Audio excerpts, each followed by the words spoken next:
திருவள்ளுவருடைய காலம் நீதி இலக்கிய காலம்பாங்க. அதாவது 11 கணக்கு நூல்களில் ஒன்றாக நாலடி, நான்மணி, நானாற்பது, முப்பால் அப்படிங்கிறப்ப முப்பால் தான் அந்த அறத்துப்பால், பொருட்பால், இன்பத்துப்பால்ங்கிறது. இப்படி 2000 ஆண்டு பழமையுடைய இந்த நூல் என்ன செய்கிறது, நமக்கு வரலாறு தெரியாது. ஏற்கனவே சொல்லி வச்ச ஒரு பொய்யை நிஜம் நினச்சிட்டு நம்ம பேச ஆரம்பிச்சிடுறோம். 2000 ஆண்டு பழமையான நூல் திருக்குறள் அப்படின்னதை எல்லாரும் சொல்லிட்டு வர்றாங்க. நான் மட்டும் ஏன் மறுக்கிறேன் அப்படின்னா, அறிவு கொண்டு சிந்திச்சு பார்க்கணும். ஏற்கனவே ஒருத்தன் சொன்னான் அப்படிங்கிறதுக்காக இயற்கைக்கு புறம்பான விஷயங்கள், இயற்கையாக இருக்கிறது இதுதான் மழைன்னா நம்ம ஏற்றுக்கலாம், இதுதான் மழை அப்படி. ஆனால் அந்த மழை எப்பொழுது தோன்றியது, எப்படி தோன்றியதுங்கிறத அறிவியலே ஒரு தவறான கருத்து தான் சொல்லிட்டு இருக்கு. ஒவ்வொரு பூமி முழுவதுமே சமமாக இருந்த காலத்தில் உள்ளுக்குள்ளே கொதித்துட்டு இருந்த அந்த லாவாங்கிற திரவு அங்கங்கே கொப்பளிச்சு தான் மலைகள் உருவாகிருக்கு. அது இன்னுமே அறிவியலாருக்கு தெரியாமல் தான் இருக்குது. இதுதான் உண்மை. சமமாக இருந்த பூமி லாவா திரவம் கொப்பளிச்சு அப்படியே மேடாகி மலையாக உருவாகியிருக்கு. அப்போ அந்த மலை இருக்கக்கூடிய இடங்களிலெல்லாம் கீழே ஹாலோ இருக்கும் அப்படிங்கிறது அறிவியல் உண்மை.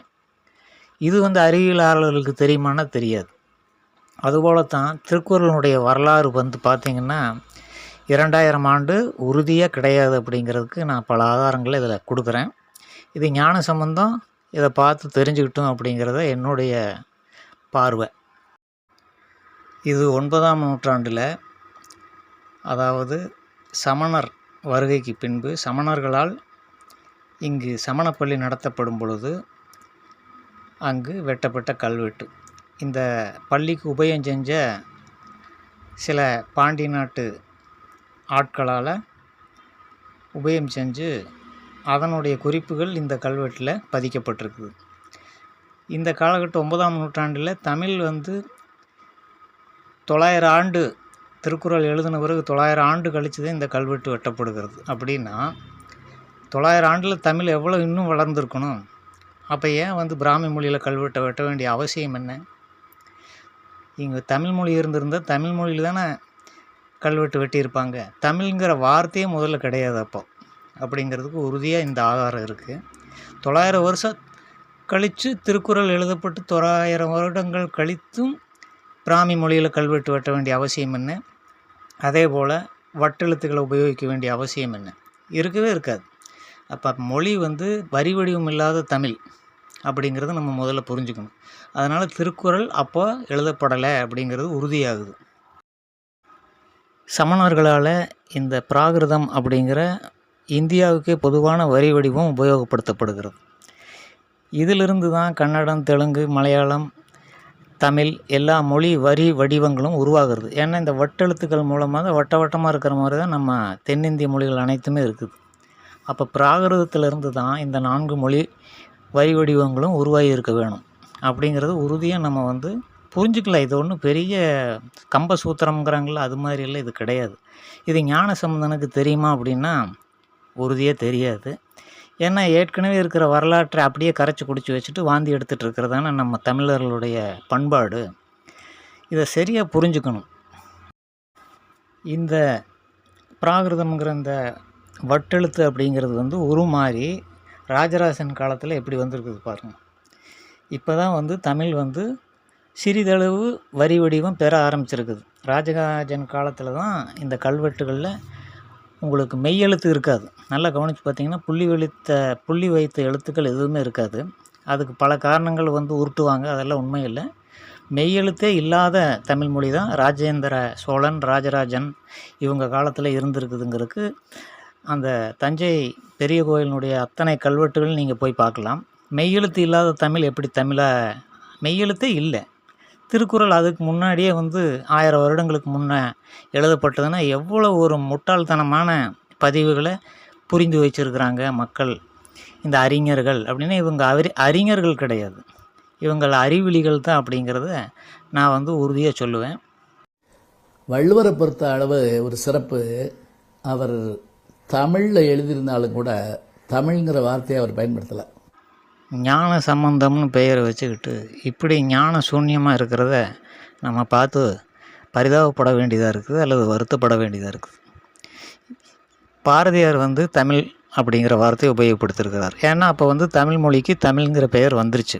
பாரதிதாசன், கண்ணதாசன் இப்படி.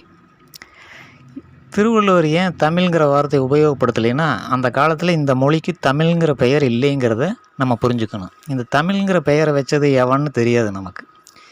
அப்படிங்கிறத தெளிவாக புரிஞ்சுக்கணும். சும்மா பெருமைக்காக ஒன்றுமே தெரியாமல் பெருமை அடிச்சுட்டு இருக்கக்கூடாது.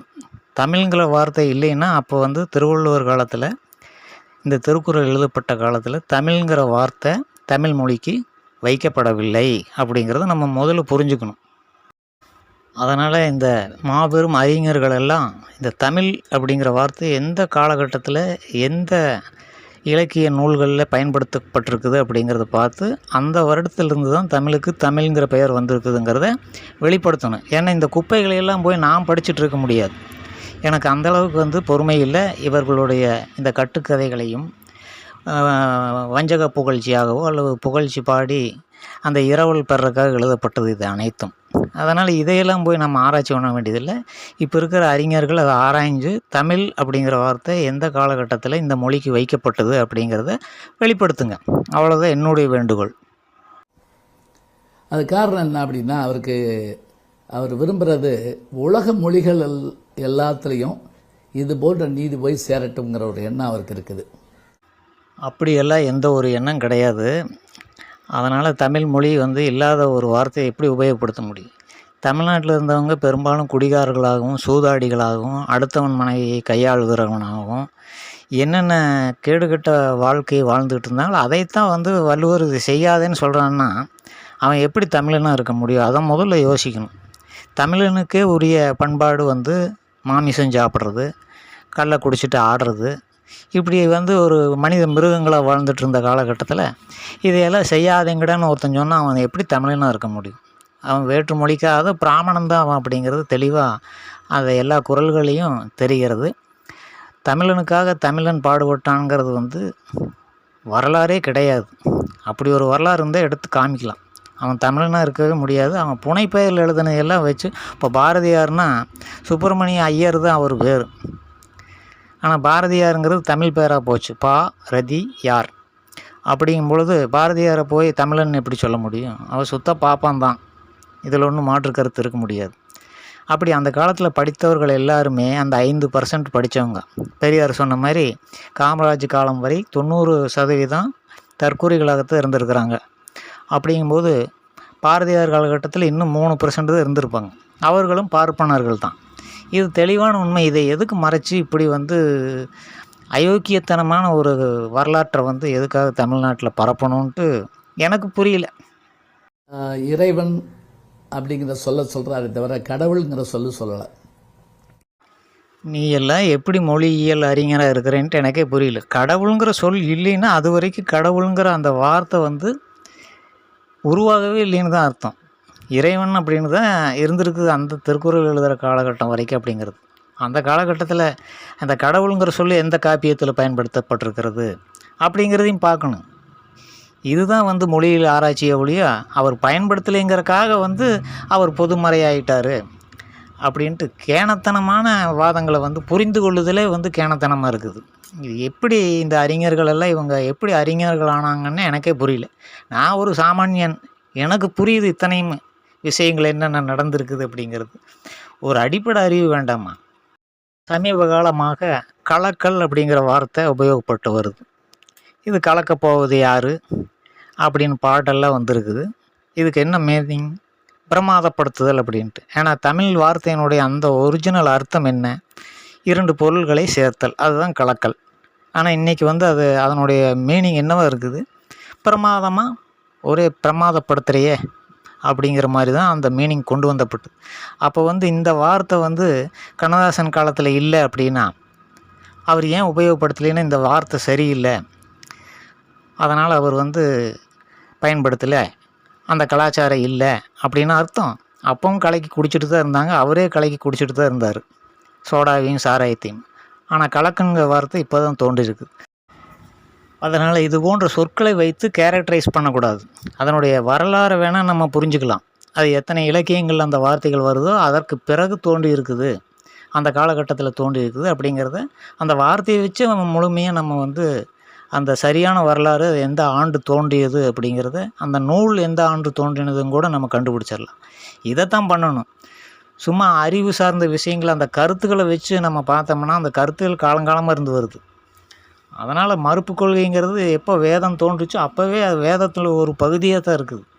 அந்த வேதங்களே வந்து 5000 வருஷங்கிறாங்க, 3000 வருஷங்கிறாங்க, 10,000 வருஷங்கிறாங்க. அது கூட தவறு தான். அது எப்போ தோன்றுச்சுங்கிறது அந்த மனிதனுடைய வளர்ச்சி காலகட்டங்களை வச்சு நம்ம வரலாற்றை நிர்ணயம் செய்யணும். அதனால் திருவள்ளுவர் திருக்குறள் எழுதும் பொழுது தமிழ்ங்கிற வார்த்தை இல்லைங்கிறத நம்ம புரிஞ்சுக்கணும். இப்போ 1330 நமக்கு என்னன்னா, இது என்ன ஒரு நம்பர் இப்படி இருக்கே அப்படின்னு ஒரு யோசனையாக இருக்குது. ஒரு வேளை அது 2000 இருந்து அது கிடைக்காம கூட போயிருக்கலாம். அதாவது 2000 இந்த மாதிரி கணக்கெல்லாம் சொல்லக்கூடாது. திருவள்ளுவர் வந்து ஒரு குறள்லையே இந்த பால் வகைகள் முப்பால் கிடையாது, 4 பால், 4 வகையான அமைப்பில் தான் திருக்குறளை எழுத ஆரம்பிச்சிருக்காரு அப்படிங்கிறதுக்கு ஒரு குறள் சாட்சி சொல்லும். அது எப்படிங்கிறது இப்போ விலைக்கு பார்த்துருவோம். இதெல்லாம் அறிஞர்களுக்கெல்லாம் தெரியாது. காணாமல் போச்சு, கிடைக்காம போச்சுன்னால எழுதவே இல்லை, அதுக்குள்ளே மண்டையை போட்டார் திருவள்ளுவர் அப்படிங்கிறது தான் உண்மை. இது எப்படின்னா, இந்த குறளை படித்து பாருங்கள் திரு ஞான சம்பந்தன் அவர்களே, உங்களுக்கு எளிதாக புரியும். இதில் பார்த்தீங்கன்னா அறம் அறத்துப்பால், பொருள் பொருட்பால், இன்பம் இன்பத்துப்பால், அதாவது காமத்துப்பால். அடுத்தது என்ன? சாக்காடு தான். அறம் பொருள் இதெல்லாம் வந்து தர்மப்படி வாழ்ந்து பொருள் ஈட்டி இன்பமாக வாழ்ந்து கடைசியில் என்ன? உயிரச்சம்னு என்ன? சாக்காடு.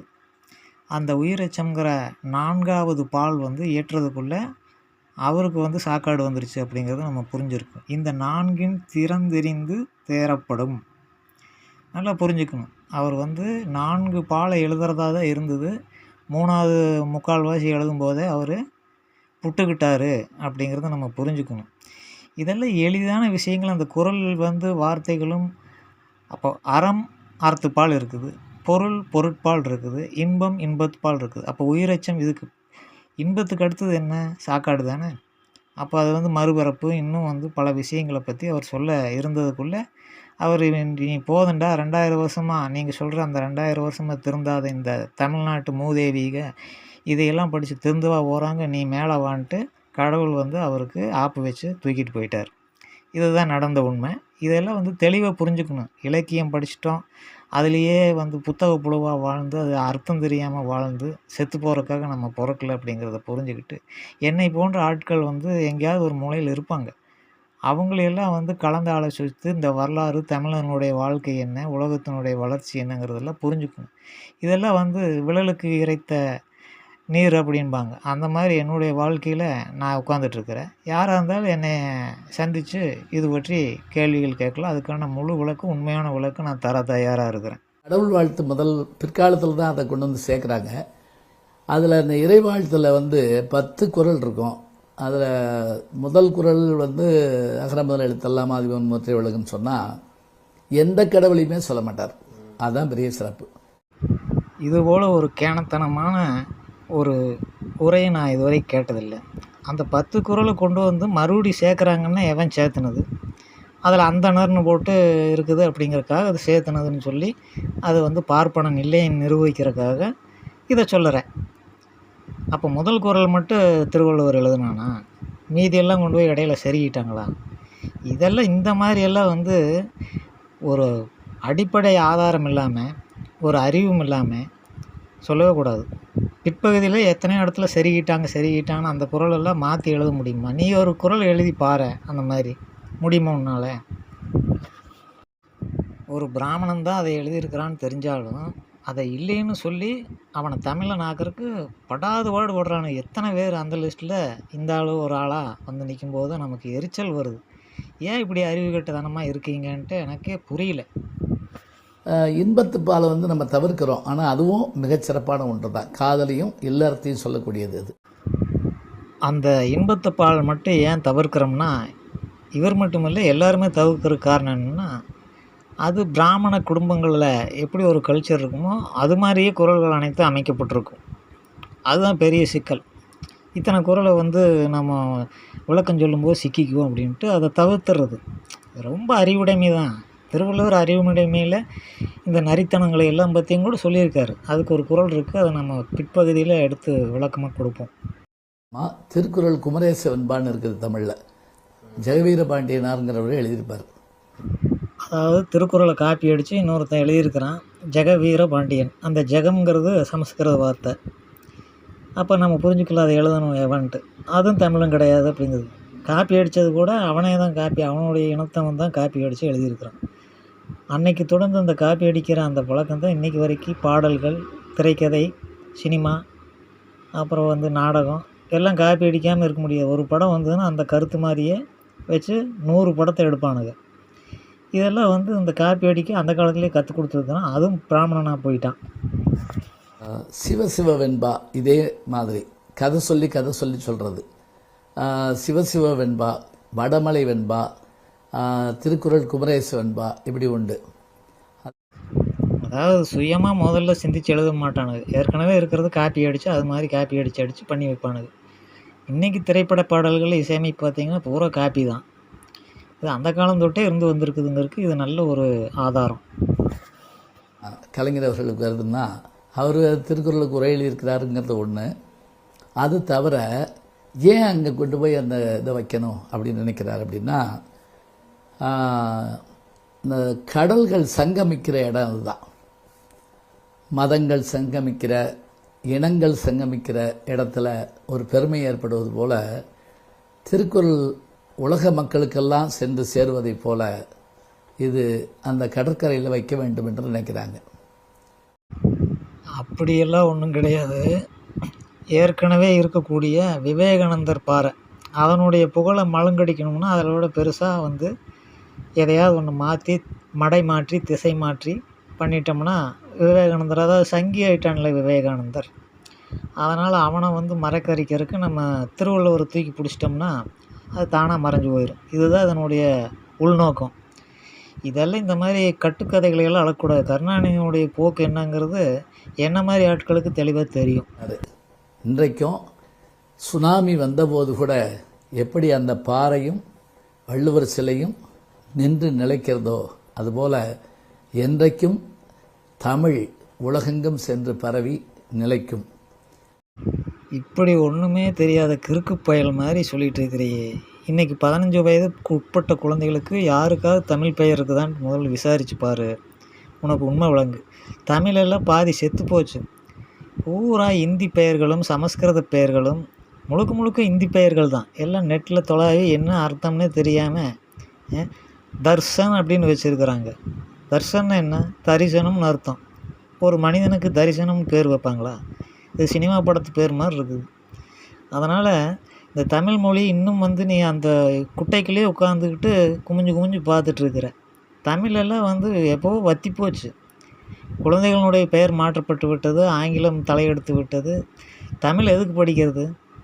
எங்கேயாவது கவர்மெண்ட் ஸ்கூல்லையோ கல்லூரிகள்லேயோ பேராசிரியராக இந்த மாதிரி இதுக்கு உட்காந்து மெனக்கெட்டு படிச்சுட்ருப்பாங்க. அதுக்கு மட்டும்தான் இப்போ தமிழ் மொழி உபயோகப்படுது. பேசுகிறது வேறு, அதை படிக்கிறதுங்கிறது வேறு. இதெல்லாம் உணர்ந்துக்கணும். இப்போ நீங்கள் ஒரு பிஸ்னஸ் அட்மினிஸ்ட்ரேஷனுக்கு ஒரு விஷயத்தை சொல்லணும்னா திருக்குறள்னு சொல்லலாம். இதனால் இவன் முடிக்கும் என்றாய்ந்து அதனை அவன்கண் விடல். இதனை இந்த செயலை இதனால் இந்த கருவி கொண்டு இவன் முடிக்கும் என்றாய்ந்து இத்தனை பேரில் இவனால் செய்ய முடியும் என்று அதனை அந்த செயலை அவன்கண் விடல். விட்டுட்டோம்னா அந்த செயல்பாடு ஜெயிக்கும். அடே ஞான சம்பந்தா, உனக்கு தெரிஞ்சது அவ்வளவுதான். சரி, இருந்தாலும் ஒன்று சொல்கிறேன். முதல்ல சமஸ்கிருதத்தை கற்றுக்க. உண்மையான வேதம் எது அப்படின்னு எடுத்து சமஸ்கிருத மொழியை தெரிஞ்சுக்கிட்டு அதை படிச்சுப்பார். இந்த 1330 குறளும் அந்த வேதங்களில் மனுஸ்மிருதின்னு சொல்கிறாங்கல்ல, ஜாதி பாகுபாடை உண்டாக்குச்சு அப்படின்ட்டு, அதுலேயுமே 4 வேதங்கள் இருக்குது. அதுலேயும் வந்து இத்தனை வரிக்கு அப்படியே கருத்துக்கள் வள்ளுவன் என்ன எழுதியிருக்கிறானோ அதே வரி அங்கே இருக்கும். நீ சமஸ்கிருத மொழியை கற்றுக்கிட்டு அதுக்கு பிறகு போய் அதை நீ படித்து பார்த்து புரிஞ்சுக்க. கண்டவனெல்லாம் ஒரு அந்த சமஸ்கிருதத்துக்கு தீக்காக்காரனுங்களை தமிழில் மொழிபெயர்த்து போட்டு வச்சுருப்பானுங்க. அதையெல்லாம் படிச்சுட்டு அதுதான் வேதம், அதுதான் மனுஸ்மிருதி அப்படின்ட்டு, ஆனால் மனு நீதி நூல் அப்படின்னு நினச்சிட்டு நீ பார்க்கக்கூடாது. சமஸ்கிருத கற்றுக்கிட்டு பார்த்தீங்கன்னா திருவள்ளுவர் அதில் ஒரு 10% தான். திருக்குறள் இருக்குதே அது வந்து மனுநீதி நூலினுடைய ஒரு பகுதி 10% அதிலிருந்து எடுத்து எழுதப்பட்டிருக்கிறது தான் முழு திருக்குறளும் அப்படிங்கிறது உனக்கு புரியும். முதல்ல சமஸ்கிருதத்தை கற்றுக்க.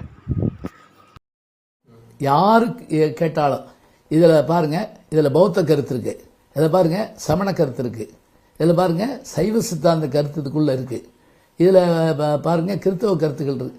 சொல்லலாம், தமிழ்நாட்டு தான். அதனால தான் அவர் தமிழ் இன்றைக்கும் வெள்ளம்ங்கிற சொல்ல குமரிமுனையில் பயன்படுத்துகிறாங்க. வள்ளுவர் அந்த பகுதியில் பிறந்தவர்னு ஒரு நம்பிக்கை இருக்குது. அதனால தான் அங்கே ஒண்டி வச்சாங்க. முதல்ல மயிலாப்பூர்னு சொல்லிட்டு இருந்தாங்க, அது இல்லைன்னு அப்புறம் மறுத்துட்டாங்க. அது இங்கே தான் குமரி பக்கத்தில் தான் சொல்லுவாங்க. தமிழன் வந்து நரியினுடைய விந்திலிருந்து தான் பிறந்தான் அப்படின்ட்டு அந்த இதிகாசங்களில் சொல்லாமல் போயிட்டானுங்க. எப்படி ஒரு கன்னிங்கான ஒரு வார்த்தைகளை போட்டு, அது மயிலாப்பூர் பிராமண சமுதாயம் நிறைந்த இடம், அங்கே தான் பிறந்து அவன் எழுதியிருக்கிறான், தெளிவாக தெரியுது. அதை மறைக்கிறதுக்காக என்னம்மா கட்டுக்கதை உருட்டுற நீ? மனசாட்சிங்கிறதோட ஒரு மொழிக்காக வந்து இப்படி ஒரு பித்தலாட்டத்தை பேசினீங்கன்னா அந்த மொழியில் இருக்கிறவனுங்கள்லாம் தன்னை வந்து இல்லாத ஒரு பெருமையை தூக்கி பிடிச்சிட்டு தன்னைத்தானே ஏமாற்றிக்கிற மாதிரி தான் ஆகும். இந்த அடிப்படை அறிவு கூட உனக்கு இல்லைன்னா நம்ம என்ன பண்ண முடியும்? கேரளா முழுக்க வெள்ளம்னு தான் சொல்கிறாங்க தண்ணீரை. அதனால் கேரளாவுக்கு சேர்ந்தவனா திருவள்ளுவன்? என்ன ஒரு அடிப்படை ஒரு திராவிட முன்னேற்ற கழகம் அந்த கருணாநிதி தூக்கி பிடிக்கிறக்காக நீ இப்படி வந்து அறிவு கட்டதானமா உன்னுடைய நீ இவ்வளோ நாள் வாழ்நாள் முழுக்க கட்டுற இலக்கியம் எல்லாமே மண்ணுக்கு மண், அந்த மண்ணுக்கு சமமானதாக ஆகிப்போச்சு. இப்படி ஒரு சார்ந்தெல்லாம் கருத்து சொல்லக்கூடாது. உண்மை என்னமோ அதை பேசணும். அவன்தான் வந்து உண்மையான அறிஞன். இல்லை இன்னைக்கு இளைய தலைமுறை ஏற்றுக்கிறது மட்டும் இல்லை, பெருமைப்படுது. என்ன உதாரணம் அப்படின்னா, நான் 2019 கொரோனாவுக்கு முன்னாடி அமெரிக்காவுக்கு போயிருந்தப்ப யூடியூப் அலுவலகத்துக்கும் ஃபேஸ்புக் அலுவலகத்துக்கும் கலிஃபோர்னியாவுக்கு போயிருந்தேன். அங்கே 500க்கும் மேற்பட்ட தமிழர்கள் வேலை பார்க்குறாங்க. அதில் அந்த பொங்கல் விழா நடந்தது. அன்றைக்கு அவங்க போட்டிருந்த அந்த பனியன் முழுவதும் யாருன்னா திருவள்ளுவருடைய படம் போட்டு திருக்குறளை போட்டிருக்காங்க. தமிழ்நாட்டுக்குள்ளே எத்தனை பேரா திருக்குறள் படத்தை போட்டு வச்சுருக்குறாங்க பனியனில்? அதை விட்டு போட்டு எங்கேயும் அவனுக்கு வேறு வேலை வெட்டி இல்லை. அங்கே போய் அந்த ஐடி இதில் வந்து இண்டஸ்ட்ரியில் கசைக்கு புளியிறானுது. அதனால் ஊர் ஞாபகம் வந்துருச்சு. அதனால் கிடச்சது திருவள்ளுவர் பனியனை போட்டுக்கிட்டாங்க. அதை நீ வரேன்னு தெரிஞ்சு போட்டு வச்சுருப்பானுங்க. இது வந்து திருக்குறளை ஏற்றுக்கிட்டதாக அர்த்தமா? எவனும் படிக்கிறது இல்லை. படித்தவன் எதுமா ஒருத்தன் படித்தான்னா அவனும் கூட அதை படித்து நடந்துக்கிறது கிடையாது. அதனால தான் பெரியார் இதை திருக்குறளை மலம்னு சொல்லியிருக்கிறார் அப்படிங்கிறது இப்போ எனக்கு தெளிவாக புரியுது. டால்ஸ்டாயையும் ஜியு போப்பையும் ஏன்னு சொன்னேன், அவங்க மதம் பரப்ப வந்தவங்க. யார்? கால்டுவெல், மற்றவர்கள் எல்லாம் போப்பெல்லாம் வந்தவங்க. ஆனால் அவங்கள ஈர்த்து மொழிபெயர்க்க வச்சுருக்கே. சரி, திருக்குறளை பற்றி எல்லா விவரங்களையும் நீயும் சொன்னேன். அதுக்கான முழு விளக்கம், உண்மையான விளக்கத்தை நானும் சொல்லிட்டேன். திரும்ப ஒரு தடவை இந்த வீடியோவை ஒரு 10 தடவை பார்த்தேன்னா தான் புரியும். சும்மா வந்து திருக்குறள் 2000 வருஷத்துக்கு முன்னே எழுதப்பட்டதுன்ட்டு திரும்ப திரும்ப இனிமேல் சொல்லாத. ஒரு தடவைக்கு 10 தடவை இந்த வீடியோவை பாரு. நன்றி.